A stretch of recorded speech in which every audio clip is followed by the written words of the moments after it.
This is Beyond the Weekend, a podcast of Cornerstone Church, where we dig into the things we didn't have time for on Sunday. Welcome to BTW. Welcome to this week's episode of Beyond the Weekend. I'm Mandy Fowler, Director of Spiritual Formation at Cornerstone, and today I'm being joined by Pastor Alex Fernandez, who's our pastor at our Heritage Hill campus. Welcome, Alex. Thank you. And we are in the last week of this series already, just like Gone. That always seems to put all this, there's so much effort and thought and conversation and, labor that goes into these. Mm-hmm. And hopefully that shows up for, those who are in the seats on Sunday. But that's why I appreciate Beyond the Weekend, because it gives us a little time to just get a little more out of it. Yes. Because it was a lot of effort. But I'm really pleased with how this series came together. I heard a lot of great feedback from people. I think it challenged me and you. And we talked about that a lot as we were working through this series. And I think it just gave people a new perspective to think about that word. Yeah, 100%. And it's funny because it's something that, we do it's a big part of how we craft our hour together every Sunday. We put a lot of thought into, we have a director of worship. We have, worship arts. We have these, so much time and attention got put into that. But to expand our definition of what worship means, I think, it's pretty profound, even for those of us who use that word every single week. Every week. Yeah. Yeah, I think, I hope what people gleaned, especially out of the first week and as we've worked through this series, is that everything we do on Sunday is not in vain or not. We're not diminishing that. No, we're not diminishing at all, but help reframe what the purpose is of that. Why do we gather? How does that help us, as we used in the series, springboard us into the other parts of our week? It should be the beginning that sets the rhythm for the rest of the other hours that follow in the week. Right. Yeah. Rather than diminishing what we do on Sunday, it's to expand. Yeah. What how we think of worship into our whole lives. And so I think that's profound. And I hope we'll continue to include, to talk about some of these things. Cause I think, we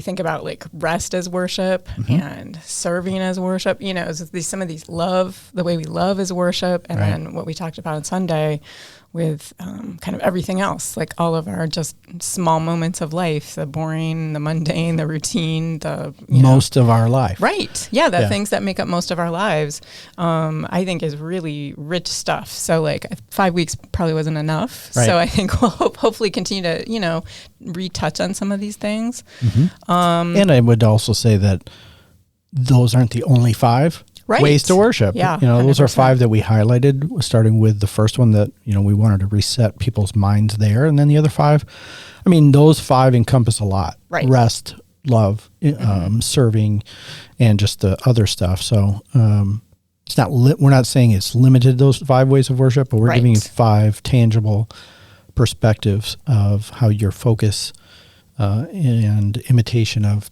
Jesus can look. Yeah. Yeah, one we missed that I would maybe if we do this again, I would to talk about creativity as a way of worship, because I think that's one that a lot of adults especially ignore. Every little kid is an artist, and that's a way, and then at some point we talk ourselves out of that. And I think, God is creator. That is 100% a way to connect with God and to worship, but most adults don't do it. So just a little seed to plant for next time. But let's talk about Sunday's message. Yeah. And it started with this kind of profound idea, which is that, the way that we have come to think of worship as the feeling that we feel, maybe when we sing or we have those moments of reflection or there's a profound moment in the message, kind of all the stuff that we experience on Sunday, we connect that idea or that feeling, with what it means to worship. Yeah. And that is a really deep, that's a delicate line. And I use the analogy of being on the 4D ride at an amusement park, and you're feels like everything is happening. You're feeling emotion. You're feeling stimulated. You feel excitement. You feel all these things, and then the ride stops, and you realize I'm still in the same spot that I was. I really didn't go anywhere. Everything was manufactured around me. That's not to say what we do on Sunday or when we feel something, it's not worship. But I think the way to think through this and to reshape our minds is, the things that we do, let's talk about Sunday for a second. The things that we do on Sunday, the music, the messages, the stories, even the lighting, those things are ways to help us focus. And I think focus is the beginning of worship. It's taking it off of me. And that's kind of the point in the message on Sunday is so much of emotion and response. We have programmed ourselves in the church and as Christians to believe if I don't feel it, I didn't worship, or I didn't, and that's putting the focus on the wrong person. Right. It's putting the focus on me. I didn't get something out of this, therefore I must not have if I didn't feel it, it didn't happen. And so that's the challenging part with the fifth message specifically is that, can I worship when I don't feel like it? Can I worship when I'm not even thinking about it? Can I worship when I'm triggered by something? And that's the connection to the fruit of the Spirit. It's what comes out of you can be an imitation of the Spirit of God and worship. This is maybe the hardest one of all of them because this one is not, this one manifests through the fruit of the Spirit and the transformation of somebody. Right. If it's not in there, often what comes out is not worshipful. Right. And so this is something with growth and maturity that as we become imitators of Jesus that, hopefully the work and grace of God begins to transform my heart and love, patience, goodness, kindness, self-control, all those things start to become part of who I am because Christ is making me into his image. The Spirit is transforming who I am. Right.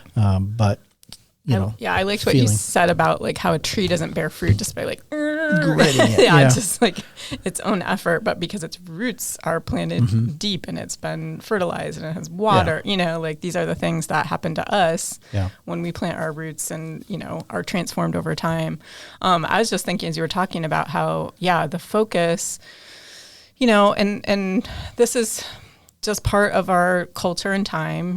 We live in a place with a lot of church options and stuff. And a lot of times how we make the decisions about a church is how we feel in the worship experience. And there's reality to that. You connect with a pastor or you don't. You like music or you don't. There is stuff that we just can't make ourselves like.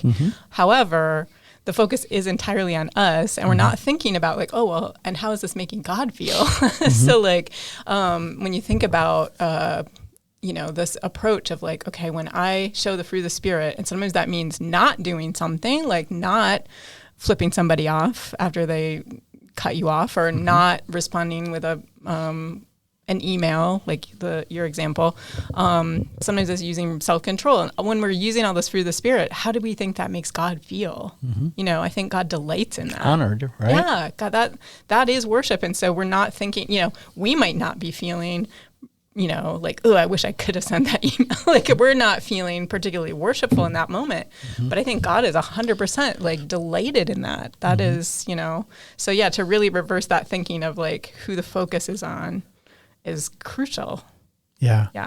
It even in those examples, my hurtful response, I replace with a sacrificial offering to God. Right. That's worship, right? I'm going to sacrifice this part of me that wants to respond in a non-Jesus type of way. Yeah. And I'm, it doesn't mean bury it, suppress it. Right. Get only be bitter, nice. Get bitter, become a walking time bomb. Right. It's just simply recognizing that that was kind of the thing with my example. Like I typed it out. I typed the whole thing out and then I just felt like it was God saying, do you want to be right or do you want to be wise? Yeah.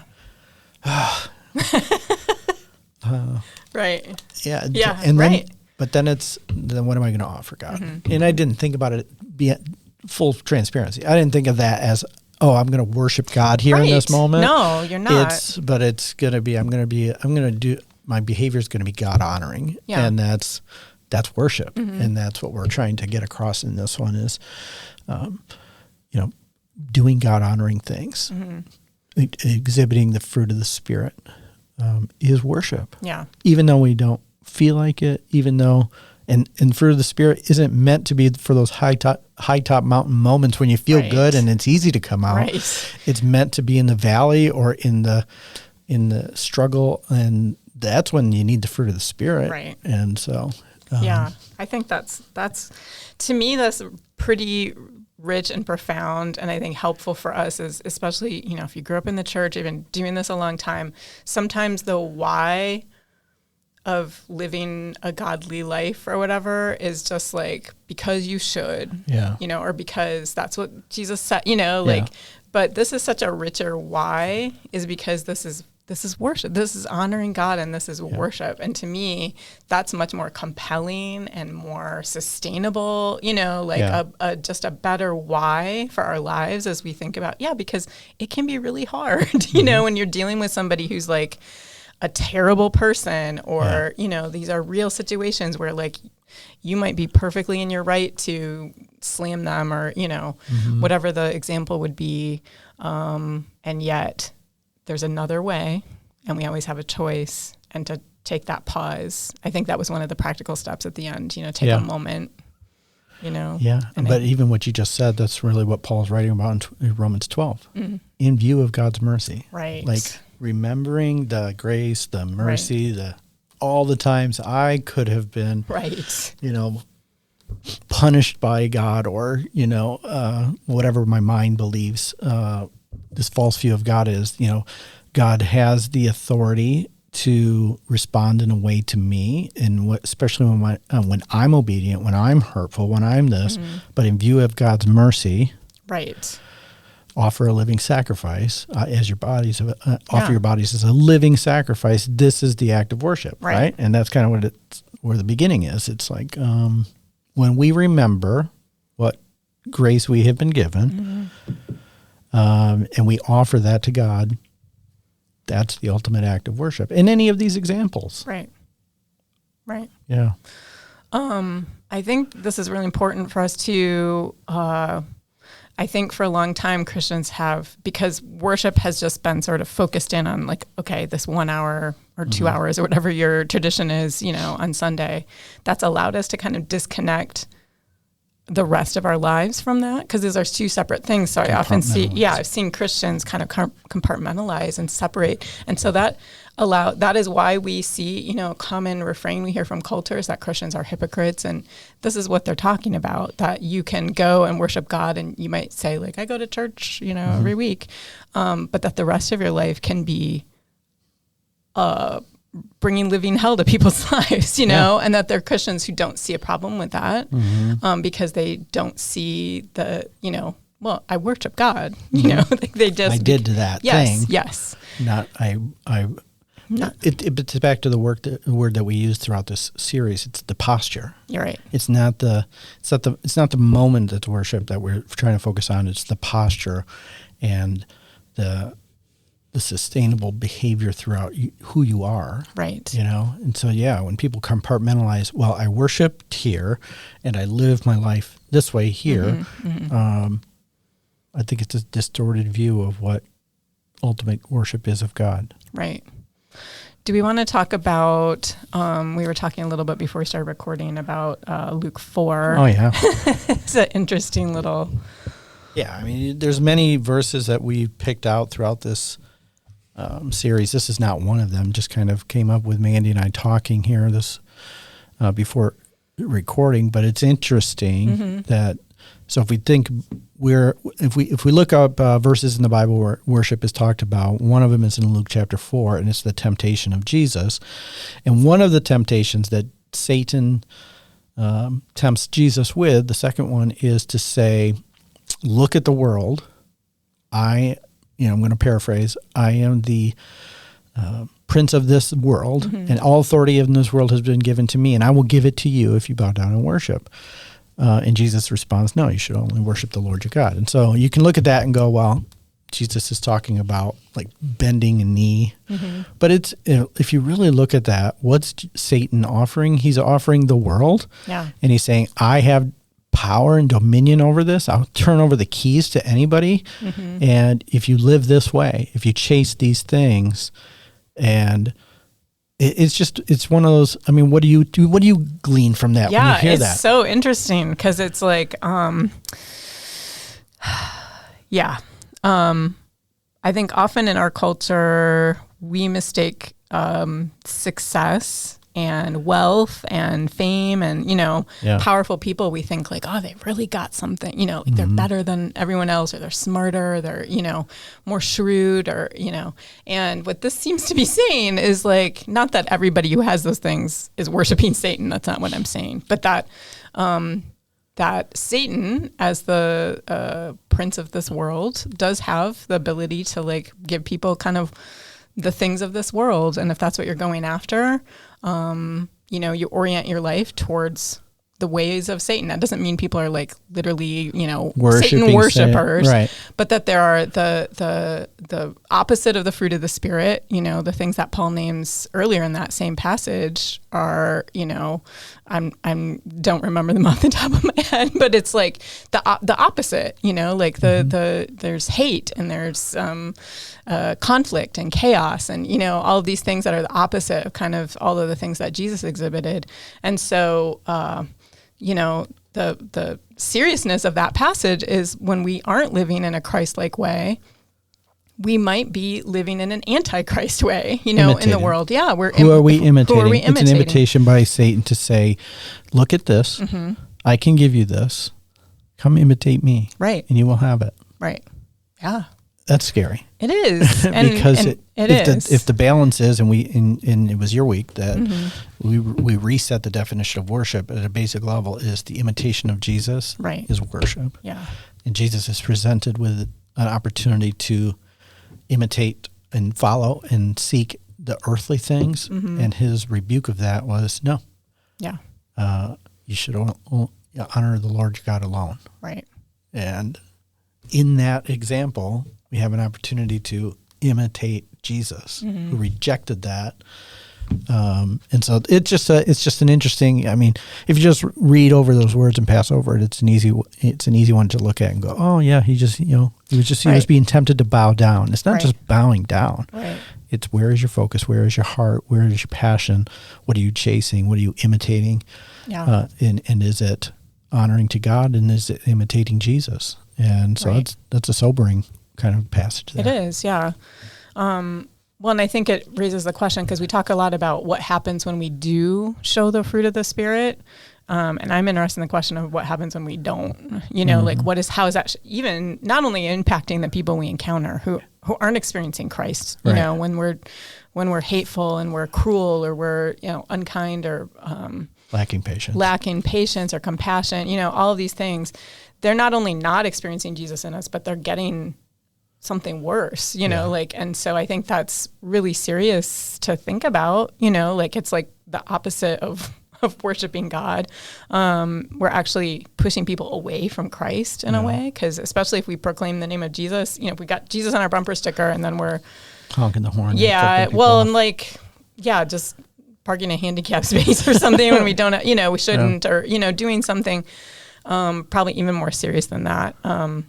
I think, we have to be aware of the ways that has an impact. Like, we have a choice of either dispensing the grace of God and, having people experience something of who God is, or actively pushing them away from God. And that's pretty sobering, it's no lightweight thing to think about. I don't know necessarily exactly how you get to that, but that was the offering at the end of the message, is like, here's 3 or 4 practical steps you could take. And the first one is like, start your day off with a prayer. Yeah. That helps set the mindset for your day. Right. Like, Lord, help me respond in a way that you would respond today. Yeah. Make me aware. And then look for those opportunities where you did and didn't, and reflect on those. To being aware of what what your interactions look like. Do celebrate the small things. Yeah. Recognize the progress. It's not going to be a complete transformation overnight, certainly, but as you grow in your maturity in your discipleship journey, you should be able to reflect back on it. And look back. Man, I'm a different person than I was 15 years ago, 5 years ago, or even whatever. Yeah. You should be able to see, and if you don't, that's the area to focus on. It's like, how am I trying to imitate Christ? How am I allowing the Spirit to transform what's in me that's not God-honoring to become a God-honoring person? Yeah. And,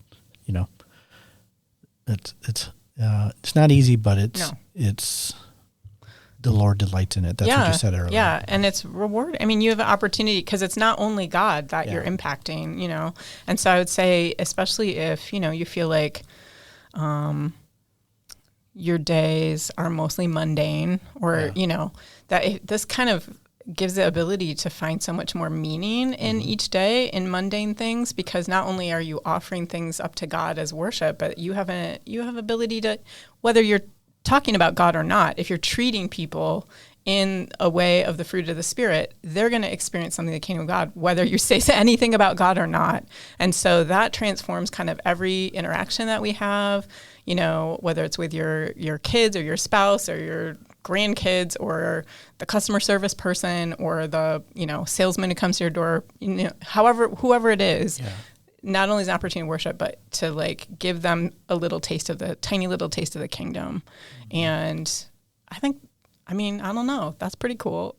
Yeah. That's what changes the world. Yeah. Truly. Yeah. And that's, one person at a time, one interaction at a time. You never know who you're going to be encountering. Right. And, the imitation of Jesus could be their first encounter with you. Right. Their introduction to Jesus might be their first encounter with you. Yeah. And I don't know if there's a better way to honor God than to do that. Yeah.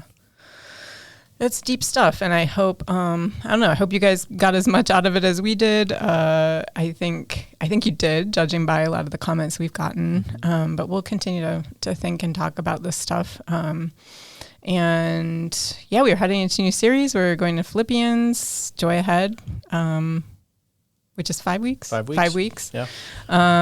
We have been doing every other series for Beyond the Weekend, so we'll probably be taking a pause for this next series, but look forward to joining you for the October series, which is going to be great. I think so too. Yeah. So we're biased, but they're all good. Anyway, all right. Well, thanks, Alex, and thanks everybody who's listening, and we will see you next time. Awesome.